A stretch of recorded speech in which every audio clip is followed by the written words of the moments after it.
Hola, soy la licenciada Natalia Serpa y en este video vamos a describir parte de los huesos y articulaciones que conforman el esqueleto axial. Si recordamos, en las generalidades del sistema óseo, hablábamos que el esqueleto se divide en dos grupos principales, el esqueleto axial y el esqueleto apendicular. Para empezar las unidades de estudios nos centraremos primero en el esqueleto axial, el cual está conformado por un conjunto de 80 huesos que se agrupan en la línea media axial del cuerpo. Recordemos que es una línea vertical imaginaria que recorre desde la cabeza hacia el espacio que separa ambos pies, pasando por el centro de gravedad a nivel de S1, S2. En este conjunto de huesos encontraremos los huesos del cráneo, el hueso hioides, los huesos de la columna vertebral, las costillas y el esternón.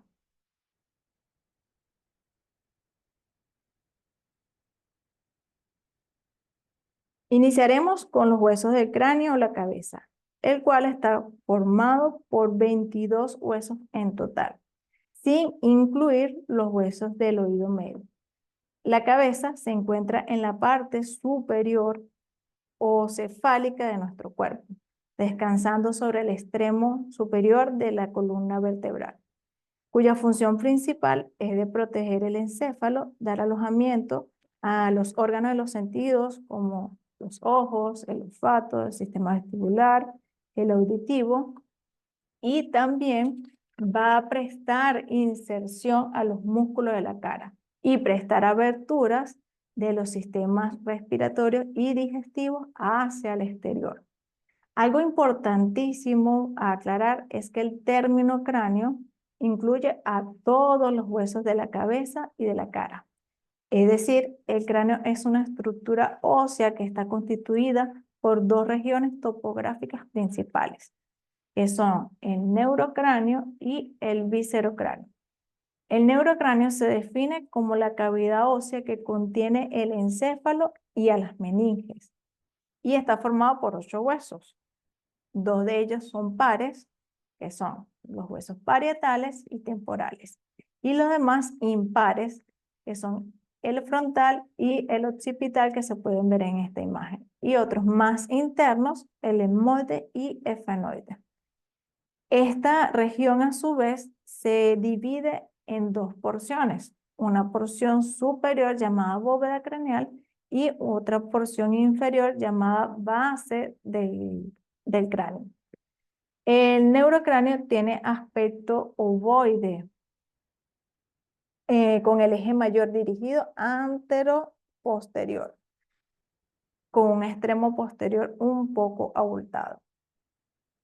En cambio, el viscerocráneo conforma el esqueleto facial. Como pueden ver, esta imagen está de gris. Da soporte a los componentes de la cara, incluyendo las aberturas del sistema respiratorio y digestivo.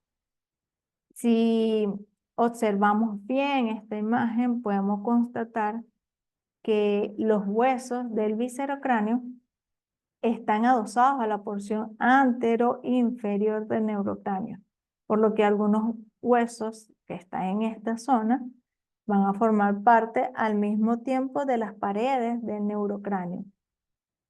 Esta región también está formada por dos bloques óseos.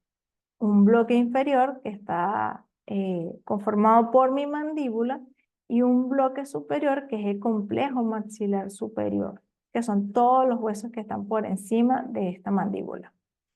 Entre los huesos faciales tenemos 6 pares, que son mi hueso nasal, mis huesos lagrimales, mis huesos maxilares, mis huesos cigomáticos, mis huesos palatinos y mi cornete nasal inferior. Y tenemos 2 huesos impares, que es el vómer y la mandíbula. Antes de seguir, quisiera aclarar que en la actualidad existen bibliografías que consideran al hueso etmoide como parte del viscerocráneo, ya que la mayor parte de su volumen está localizado en esta región. Pero para fines de esta unidad curricular lo describiremos desde el punto de vista clásico. De igual forma, los huesecillos del oído no se clasifican dentro del esqueleto axial ni dentro del esqueleto appendicular, pero lo veremos en este capítulo por conveniencia. Así que aclarado ya estas generalidades del cráneo, vamos entonces a empezar a describir los huesos del neurocráneo. Así que empecemos por nuestro hueso frontal, el cual es un hueso plano, es un hueso impar, está ubicado en la superficie anterior del neurocráneo. Tiene forma de esfera hueca, porque le hace falta una porción. Es un poco curvo, con una convexidad hacia anterior, y en su segmento inferior es aplanado y se dirige hacia posterior. Se describen 4 porciones. Una porción escamosa, una porción nasal y 2 porciones orbitarias. Posee 2 caras, una cara externa que vamos a denominar exocranial y una cara interna que se denomina endocranial. Empezaremos con la porción escamosa, que es este color verde oliva. Es la porción más grande del hueso que comprende el área de la frente. En su cara exocranial o externa, tenemos que en un segmento inferior 3 sectores. Uno central, que es la glabela, y otros 2 laterales, que son los bordes supraorbitarios, que están de color naranja, que constituyen la parte superanterior del reborde de la fosa orbitaria, esa fosa donde se alejan nuestros ojos. Tiene forma de arco, como pueden ver, y en sus extremos laterales se denominan las apófisis cigomáticas. En estos mismos bordes supraorbitarios, más hacia medial, podemos ver que existen los agujeros supraorbitarios para dar paso al nervio y vaso supraorbitario. Ya por debajo de estos bordes tenemos inmediatamente lo que serían las escotaduras frontales. Mientras que por encima de los bordes supraorbitarios se presentan los arcos superciliares, que son los que se encuentran a nivel de nuestras pestañas, de nuestras cejas, perdón. Por encima de estos arcos aparecen unas eminencias llamadas eminencias frontales, que hacen relieve a la frente y de hecho son fáciles de palpar. Posicionadas nuevamente a lo que es la apófisis cigomática, existe una prolongación ascendente denominada línea temporal, dando paso lateral a ella a lo que es la cara temporal, lo cual es la porción más plana de la escama, que se puede apreciar de hecho mejor en esta imagen inferior. Vean que tiene como una parte más hundida. Ahora, si nos vamos a su cara endocranial o su cara interna de la porción escamosa, vamos a ver que prácticamente es lisa, excepto por una línea media que la recorre, que es el surco del seno sagital superior, el cual al aproximarse a la zona o a la porción inferior se transforma en cresta frontal. Empieza siendo un surco del seno sagital superior hasta transformarse en la cresta frontal. Esta zona contiene los senos frontales. Ahora, nuestra porción orbitaria, que lo podemos ver de color verde, en esta zona también, recordamos que también la podemos llamar o la pueden conseguir en las bibliografías como porción horizontal, ya que sería esta porción plana que hablábamos anteriormente, es de color verde en esta imagen, y es una lámina ósea horizontal. Es muy fina, que forma el techo de la órbita, en la que aparece una escotadura central, vista desde el inferior. Esta escotadura central se denomina escotadura etmoidal, en donde encaja con el hueso etmoide, que está inferior al hueso frontal. A los laterales de esta escotadura están las superficies etmoidales, que son superficies irregulares, como pueden ver, y corresponde a las hemiceldillas frontales. Laterales a estas hemiceldillas vamos a tener unas regiones bien amplias que conforman el techo de la cavidad orbitaria.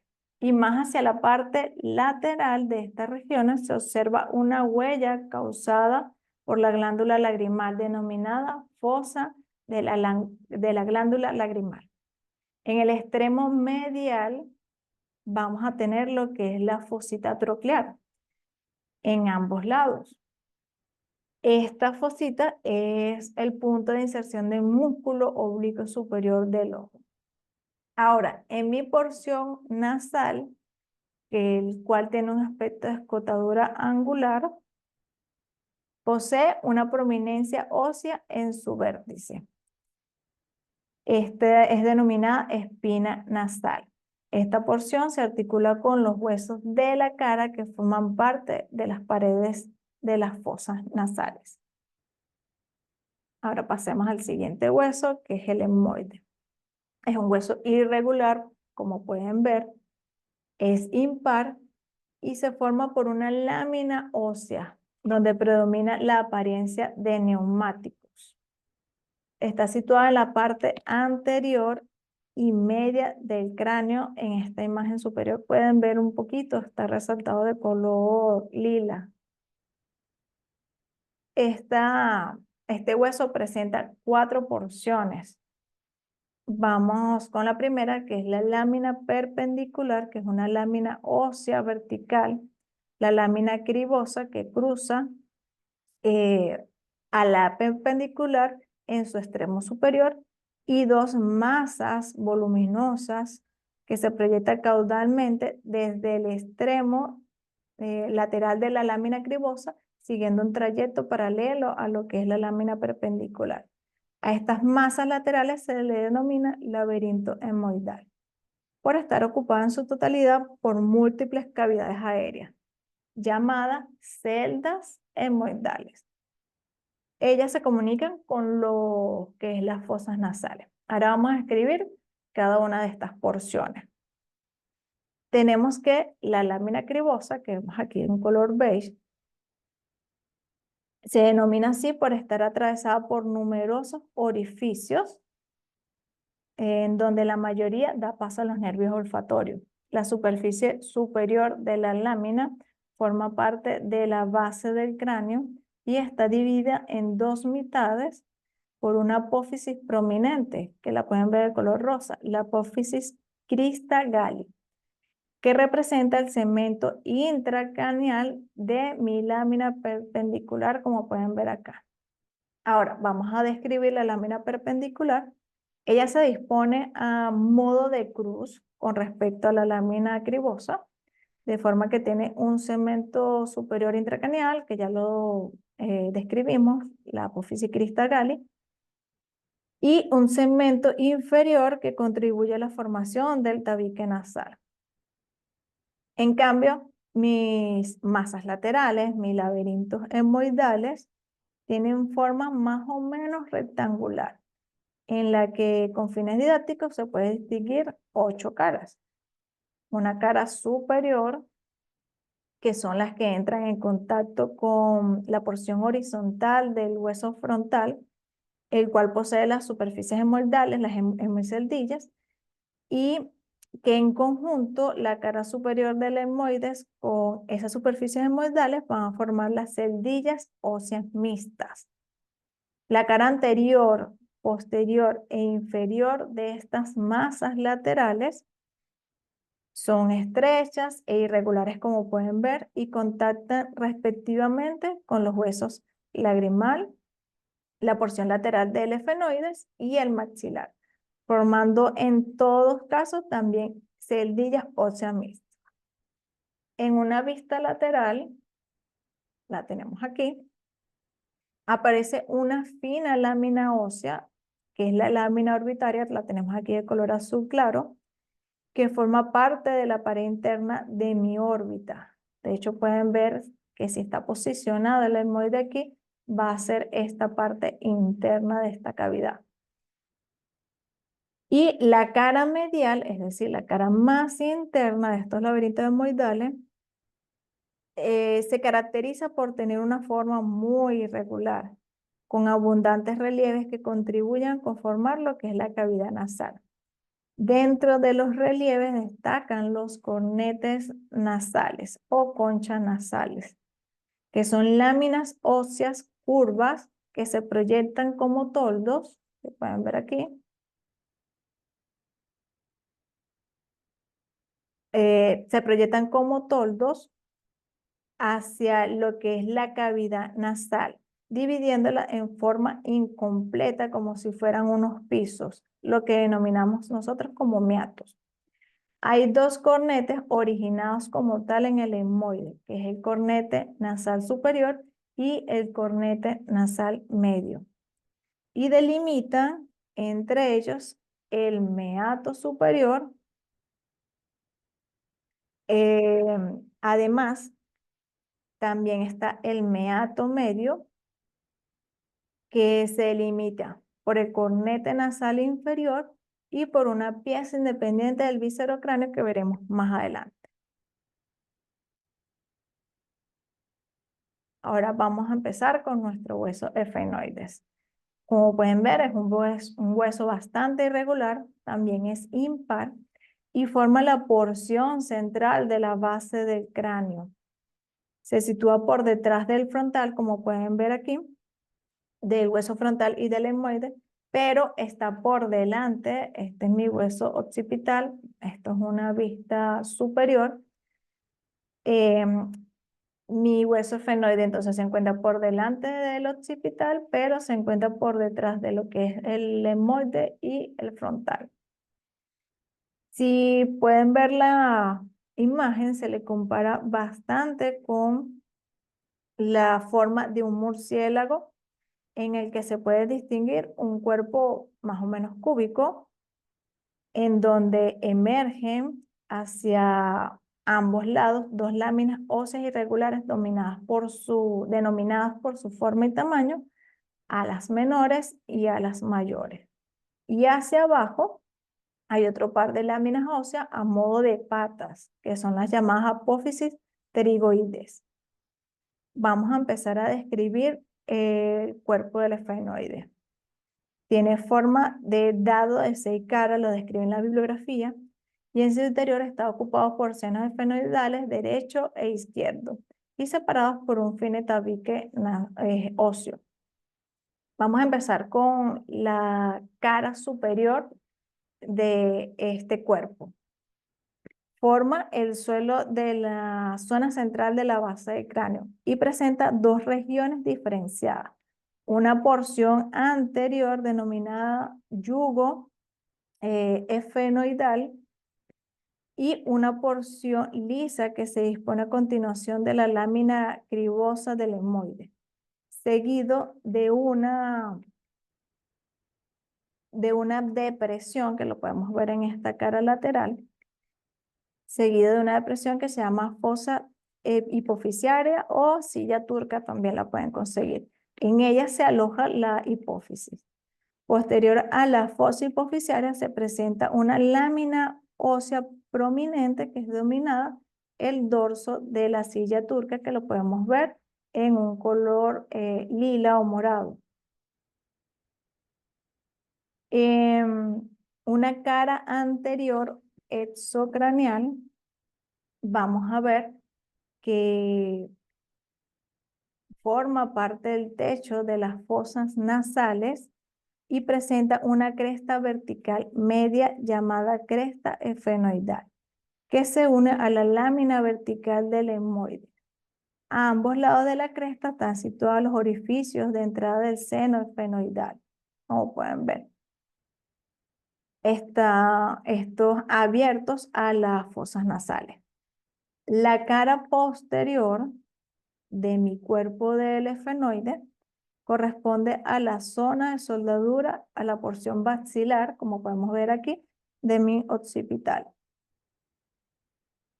En los cráneos de los adultos, los dos huesos están totalmente fusionados, mi occipital con mi efenoide. Y la cara inferior o exocraneal contribuye, igual que la cara anterior, a la formación de los techos de las fosas nasales. A lo largo de la línea media se observa una cresta esfenoidal inferior, que es esta prolongación, que forma por delante una gran prominencia denominada pico del esfenoides. Además, la cresta esfenoidal inferior es una zona donde se acopla el hueso vómero. En las caras laterales presenta a ambos lados la fosa hipofisiaria, que la vemos aquí a los laterales, un surco carótido. El resto de la cara corresponde a las regiones donde arrancan nuestras alas del esfenoide. Vamos entonces ahora a describir las alas menores. Son dos láminas óseas horizontales en comparación con las alas mayores. Son un poco lisas, con forma triangular, un vértice en sentido lateral, en sentido externo hacia afuera, que continúa hacia los lados del yugo esfenoidal. Lo podemos ver en esta vista supero-posterior. Tenemos el yugo esfenoidal y de ahí ella parte.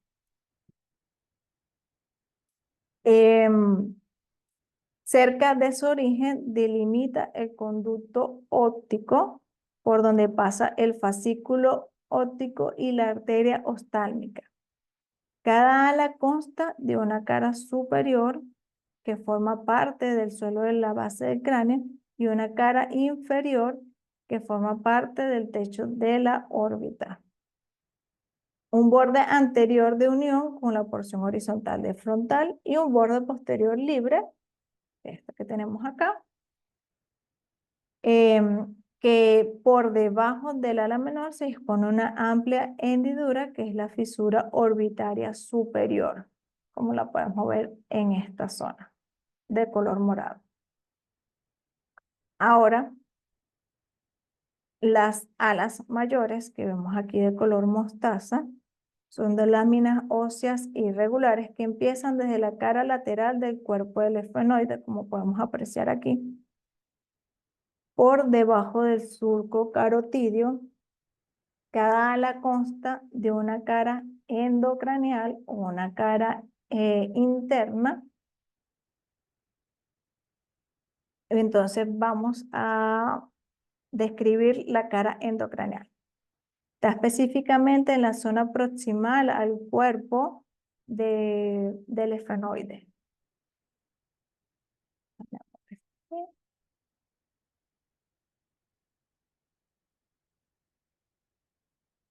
En ella se presentan tres orificios. El más anterior, el agujero redondo, que lo vamos a ver de color morado.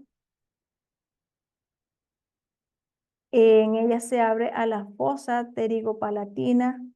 El del medio es el agujero oval y es el mayor de los tres agujeros del ala mayor. Lo vamos a ver en esta vista superior posterior. Y vamos a tener el agujero espinoso, es el agujero redondo menor, también lo pueden conseguir, y es el más pequeño. En su cara exocraneal, es decir, la que está hacia el exterior, vamos a tener en una vista lateral, se puede apreciar una porción inferior, tiene un borde morado, en donde se recorre una cresta vertical articular con el hueso cigomático, denominado borde cigomático, que la divide en dos grandes sectores, una cara orbitaria y una temporal. Y mis apófisis tiroides, que parecen las paticas del murciélago, que son unas láminas óseas que cuelgan en la parte lateral de mi cuerpo, y en la raíz del esfenoide, como pueden ver. Cada apófisis consta de dos láminas. Una lámina medial, vamos a verla en esta vista, una lámina medial y una lámina lateral. En la zona superior a la implantación, la apófisis pterigoides están atravesados por un conducto pterigoideo. Estas son las generalidades del hueso esfenoide. Ahora pasamos a mi hueso occipital. Es un hueso plano e impar. Tiene forma similar a una concha marina grande. Es cóncava endocranialmente, es decir, su parte interna. Como pueden ver aquí, si estamos hablando de cóncava hacia la parte interna, se sitúa en la parte inferior del cráneo, forma así la parte posterior de la base y también contribuye a la formación del extremo posterior de la bóveda craneal, con su superficie superior. Se describen 4 porciones del cráneo que están alrededor de un agujero llamado agujero magno. Por delante está la porción basilar, a los lados tenemos las porciones laterales y posterior tenemos la porción escamosa. Vamos a empezar a describir lo que es la porción basilar, la cual es una masa rectangular que se une por un extremo anterior al cuerpo del esfenoide, como describimos, y vamos a hablar desde una vista exocraneal y una vista endocraneal. Empecemos con la exocraneal. En esta porción basilar se observa un tubérculo impar y en el medio, llamado tubérculo faríngeo, donde se ancla la fascia faríngea y a los lados se disponen 2 crestas óseas, que es la que se insertan algunos músculos paravertebrales. Ahora, en la cara endocraneal, en esta vista interna, forma una superficie lisa y acanalada que recibe el nombre de clivus o canal basilar. Sobre ella se apoya el tronco del encéfalo y la arteria basilar. Ya en sus bordes laterales se une la porción petrosa del temporal. Ahora, las porciones laterales que están de color rosa, en una cara exocraneal se sitúan cóndilos, que son superficies articulares convexas, para articularse con la primera vértebra de la cervical, que es el atlas. Posteriores a esto se encuentra la fosa condilia, como pueden ver aquí. Esto es una porción anterior y esto ya sería la parte posterior. Entonces, ubicados en los cóndilos, ya en la parte posterior vamos a tener la fosa condilia, donde se abren los conductos condilios, que tenemos aquí un poco de color verde, por donde pasan las venas emisarias condilias y por delante y en un sentido más hacia lateral, vamos de hecho a verlo en otra imagen, adelante y más hacia lateral vamos a tener lo que es el conducto hipogloso. En un borde lateral está dividido en 2 porciones. La apófisis prominente, que es la apófisis yugular, la cual contacta con el hueso temporal. Por delante de esta apófisis se delimita con el amplio orificio, que es la escotadura yugular, y está dividida en 2 sectores la apófisis en otra más fina, que es la apófisis intrayugular, que no se ve en esta imagen. Ahora vamos a hablar de la porción escamosa, que es esta de color azul. En su cara exocraneal o su cara externa, en esta vista posterior, se localizan numerosos relieves de inserción de músculos en la región dorsal del cuello. En el centro presenta una protuberancia occipital externa de color verde. De esta hasta el agujero occipital se extiende una cresta media, que se denomina cresta occipital externa. Además, la escama está recorrida a cada lado por las crestas transversales, como pueden ver, que van a denominarse línea nucal superior, que se origina a nivel de la protuberancia occipital externa, y línea nucal inferior que se origina en la cresta occipital externa. En su cara endocranial, vámonos nuevamente hacia atrás, esta cara interna, vamos a ver que aparecen dos fosas a cada lado, denominadas fosas cerebrales y fosas cerebelosas. Estas fosas cerebrales, están situadas posterior superior, mientras que las cerebelosas están situadas anterior inferiores. Por relacionarse con tales estructuras nerviosas reciben su nombre. Entre estas fosas pueden observar que existen surcos que marcan la trayectoria de los senos de la dura madre. El seno transverso separa las fosas cerebelosas de las fosas cerebrales, y las fosas cerebrales izquierda y derecha están separadas por el surco del seno sagital superior, mientras que las fosas cerebelosas izquierda y derecha se separan por la cresta occipital interna. El punto medio en donde convergen es el surco longitudinal y las transversas forman lo que es la protuberancia occipital interna.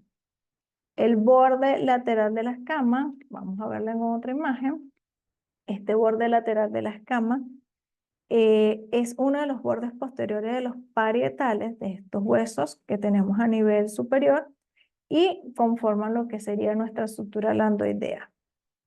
Ahora vamos con nuestro siguiente hueso, el hueso parietal. Es un hueso plano también y es un hueso par. Está ubicado en su totalidad en la bóveda craneal, como podemos ver acá, en la superficie superolateral del mismo. Tiene forma de lámina cuadrilátera, como pueden constatar, y presenta dos caras, una cara exocraneal o externa y una cara endocraneal o interna, la cual esta cara endocraneal es cóncava. Además, posee 4 bordes que se articulan con los huesos adyacentes y de ahí sus respectivos nombres. Un borde superior llamado borde sagital, un borde anterior llamado borde frontal, un borde inferior llamado borde escamoso y un borde posterior denominado borde occipital. Ellos entran en contacto con 3 estructuras óseas de anterior a posterior, con las alas mayores del esfenoide y las porciones escamosas y petrosas del hueso esfenoide. El hueso, como pueden ver, posee pocos reparos anatómicos, pero podemos describir a nivel exocraneal que posee 2 líneas semicirculares cóncavas hacia el borde inferior, llamadas líneas temporales superior y líneas temporales inferior, en el que en la superior se inserta la fascia y el inferior se inserta el músculo temporal, las cuales presentan rigurosidades para estas inserciones. Por encima de esta línea temporal superior vamos a encontrarnos una eminencia parietal, una protuberancia que es palpable y que marca el origen de la osificación del hueso. Y por encima de esta se presenta nuestro agujero parietal que da paso a la arteria occipital. En la cara endocraneal o la cara interna contiene varios surcos delgados como unas ramificaciones que son para la arteria meninge media.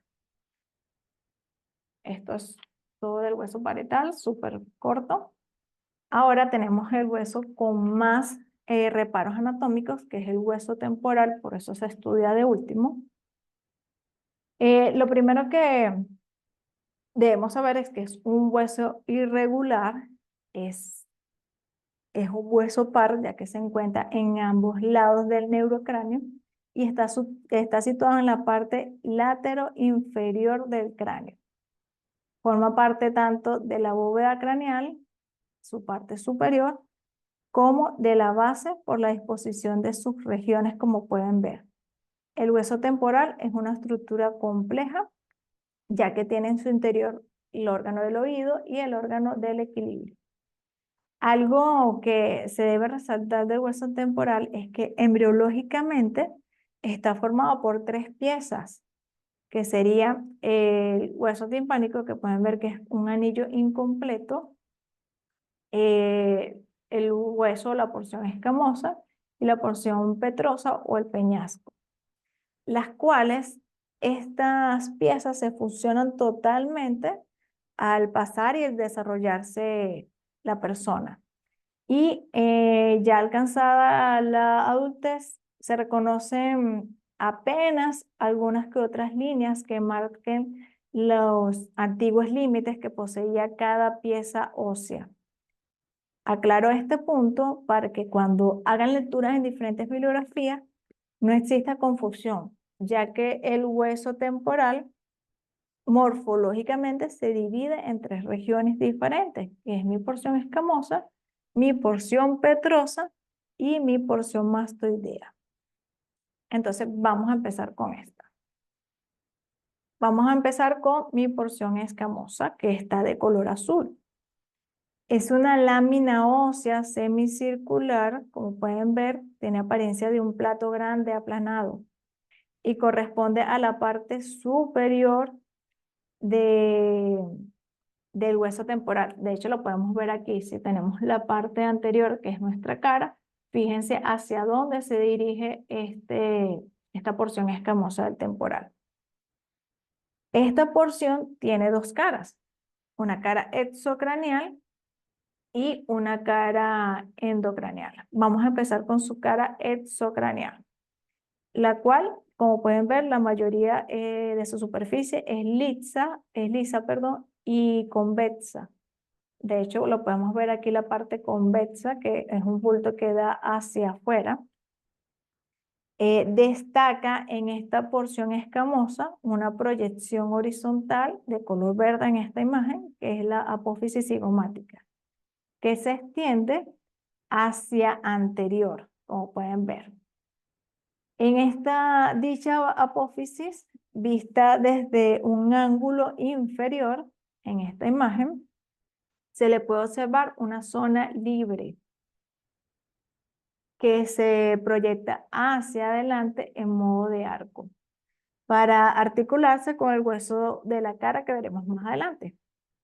Mientras que posteriormente se implanta a través de un relieve llamado raíz longitudinal de la apófisis cigomática, en la porción escamosa, justo por encima de mi orificio del conducto auditivo. Estamos hablando de esta raíz longitudinal. Esta apófisis cigomática divide a la porción escamosa en 2. Por encima de la apófisis cigomática, la escama es lisa y presta inserción para el músculo temporal, mientras que por debajo la porción escamosa se sitúa un segmento horizontal o transversal, vamos a verlo desde una vista inferior, en donde se reconoce de anterior a posterior ciertos reparos anatómicos. Vamos a tener el tubérculo articular o cóndilo del temporal, que participa como una de las superficies articulares de la articulación temporomandibular. Ya más hacia posterior vamos a tener lo que es la fosa de la mandíbula o cavidad glenoidea. Es una zona deprimida, como pueden ver, por detrás del tubérculo articular, que también es una de las superficies articulares de la articulación temporomandibular. Ahora, ya descrita la porción escamosa en su cara exocraneal, vámonos a una vista medial para ver su cara endocraneal. Si pueden ver, no presenta reparos anatómicos significativos, salvo algunos surcos formados por las ramificaciones de la arteria meninge media. Así que nos podemos ir a nuestra porción mastoide, la cual es una prominencia ósea situada por la parte posterior del hueso. Si nos vamos aquí a esta imagen, podemos verla. Toda esta porción está por detrás. Por detrás específicamente de lo que sería mi conducto auditivo externo. Allí es donde empieza mi porción de mastoide, en la cual voy a tener una proyección inferior tipo cónica que se va a llamar apófisis mastoidea, en la cual se insertan varios músculos del cuello. En su cara endocranial o en su cara interna es una pequeña región dispuesta por detrás de la porción petrosa, formando así parte de la base craneal. Ahora sí, vamos a hablar de la porción petrosa. Se dice que tiene forma de una gran pirámide acostada, debido a su proyección desde la cara lateral que va desde la pared hacia el interior del mismo. Quiero que se abstraigan un poquito, imagínense esta imagen como si estuviéramos un triángulo, una pirámide, que quisiéramos acostarla y no que estuviera en sentido superior, sino que va, está siendo su base o el piso y su punta va hacia la parte más interna del cráneo. Por eso la denomino una pirámide acostada. Tiene una orientación oblicua hacia adelante y hacia adentro. No es nada más que es así horizontal transversal hacia adelante, sino que también tiene una orientación hacia lo que es la parte anterior. Por ser tipo pirámide, posee 3 caras y 3 bordes. La cara anterior, ya que ya sabemos que nuestra porción escamosa nos da hacia anterior, entonces esta parte que tenemos es la cara anterior de mi porción petrosa y la cara posterior de mi porción petrosa son endocraniales, es decir, están dentro de mi cráneo. Y la cara inferior es exocranial, es decir, da más hacia lo que sería la parte externa, más o menos situado en esta. Vamos entonces a ver qué reparos anatómicos vamos a conseguir en esta pirámide o porción petrósea. En su cara anterior se pueden reconocer varios procesos o relieves anatómicos. De posterior a anterior, es decir, desde esta posición a este sentido, vamos a tener la eminencia arqueada que está de color rosa. Es una eminencia redondeada en una vista medial, podemos apreciarla mejor, la cual es causada por el conducto semicircular superior de los hiatos. Para lo que es los nervios petroso mayor y menor y en todo su vértice de la cana anterior vamos a conseguirnos el orificio interno del conducto carotídeo, por donde sale la arteria carótida interna. Ahora, en su cara posterior, más cercano a lo que es el vértice, tenemos el orificio o el conducto auditivo interno. Y posterior se encuentra el orificio del acueducto vestibular. Ahora vamos a regresar a la lámina anterior para verlo desde su cara inferior, es decir, estamos aquí desde abajo, la cual es una cara exocranial. Estamos hablando de esta porción para que podamos entenderlo mejor. Se observan múltiples irregulares allí.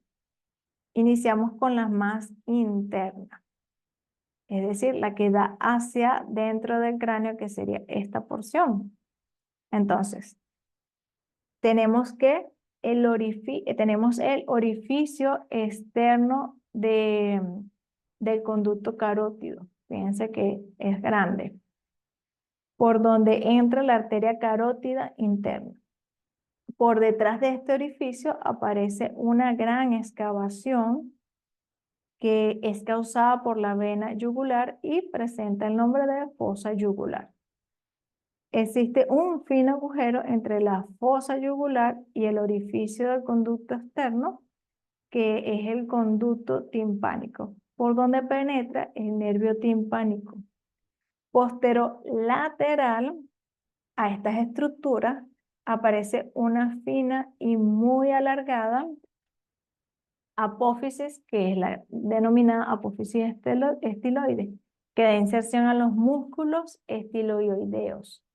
Y por detrás y lateral a este se dispone el agujero estilomastoideo, por donde emerge el nervio facial.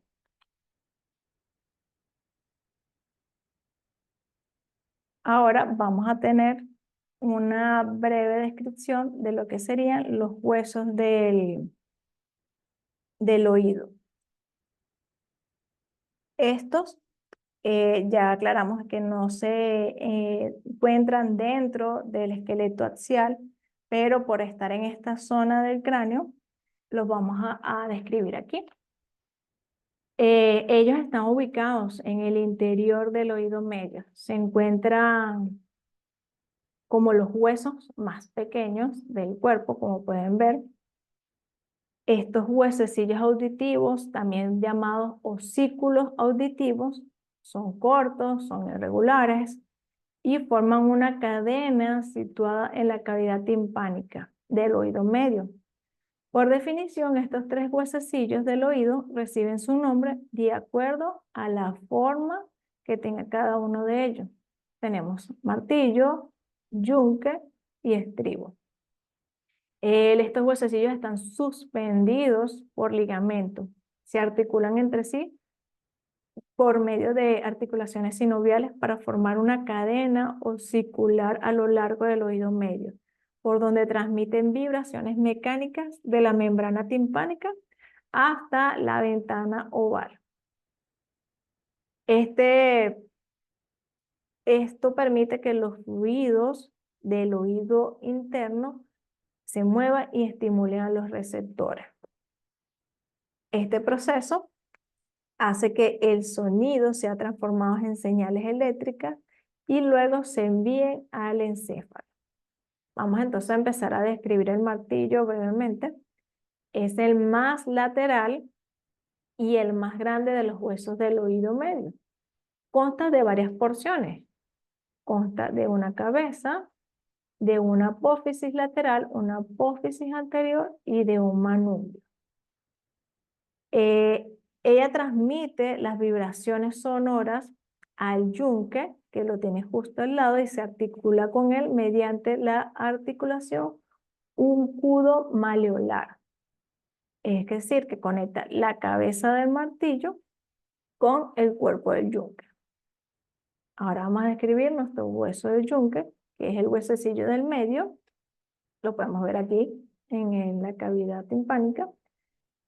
Está formado también por varias partes, en donde tenemos el cuerpo, una rama corta, una rama larga.